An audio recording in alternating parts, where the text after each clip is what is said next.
ఈరోజు ధర్నా చౌక్ దగ్గర తెలంగాణ రాష్ట్రంలోని అన్ని ప్రైవేటు డిగ్రీ అండ్ పీజీ కళాశాలల మేనేజ్మెంట్ ర్యాలీ నిర్వహణ చేయడం జరిగింది.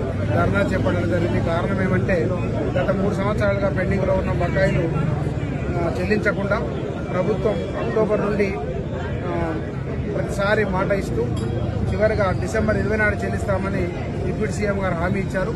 హామీ ఇచ్చినప్పటికీ కూడా చెల్లించకపోవడం కారణాన అన్ని కాలేజీ మేనేజ్మెంట్లు జీతాలు చెల్లించలేక, అద్దెలు చెల్లించలేక, అప్పులకు వడ్డీలు కట్టలేక నానా ఇబ్బందులు పడుతున్నారు. కాబట్టి ప్రభుత్వానికి ఒక నిరసన వ్యక్తం చేయాలనే ఉద్దేశంతో ఈరోజు మహా ర్యాలీ నిర్వహిద్దామని మేము ఇక్కడ ప్రోగ్రాం టేకప్ చేయడం జరిగింది.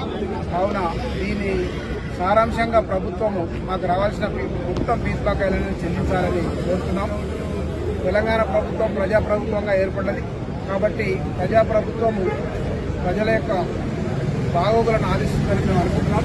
ఇక్కడ విద్య అనేది రాష్ట్రానికి చాలా ముఖ్యమైనది. నాణ్యమైన విద్య లేనట్టయితే రాష్ట్రం వెనుకబడే అవకాశం ఉంది. కాబట్టి సరైన ఫీజులు ఇవ్వకపోతే నాణ్యమైన విద్య అందదు. ఈ తెలంగాణ రాష్ట్రంలో నాణ్యమైన విద్య లేనప్పుడు రాష్ట్రం వెనుకబడే అవకాశం ఉంది. ఆ దృష్టి పెట్టుకొని ప్రైమరీ ఇంపార్టెన్స్ ఇవ్వాలని కోరుతున్నాం.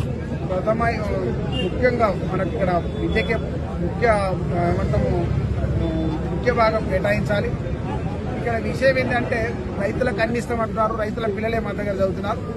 రైతులకు రైతు బంధు, రైతు రుణమాఫీ ఇవ్వడం అనేది ఒక ఎత్తు అయితే, రైతు పిల్లగాడు ఒకటి చదువుకుంటే రైతు కుటుంబమే మొత్తం బాగుపడుతుంది. కాబట్టి ఆ దాన్ని దృష్టిలో పెట్టుకొని విద్యార్థులు చదువుకోవడం కోసం వాళ్ళకి సంబంధించిన ఫీజులన్నింటినీ రిలీజ్ చేసి రాష్ట్రంలో నాణ్యమైన విద్యను అందించడానికి సహకారం అందించి మమ్మల్ని ప్రభుత్వం మా ప్రైవేట్ కాలేజీ అన్నింటినీ ఆదుకోవాలని, ఒకవేళ ఇదే విధంగా మొండి వైఖరి చేస్తూ ఇవ్వకుండా ఉన్నట్లయితే ఇంకా ఇబ్బందులు పెరిగే అవకాశం ఉంది. కాబట్టి 10 రోజుల వరకు మేము ప్రభుత్వాన్ని చూసి ఆ తర్వాత మొత్తం కఠినమైన వ్యవహారం అంటే కళాశాలను పూర్తిగా బంద్ చేయడానికి కూడా వెనుకాడబోమని సందర్భంగా తెలియజేస్తుంది. మహారాణి ఆగిపోయింది కదా.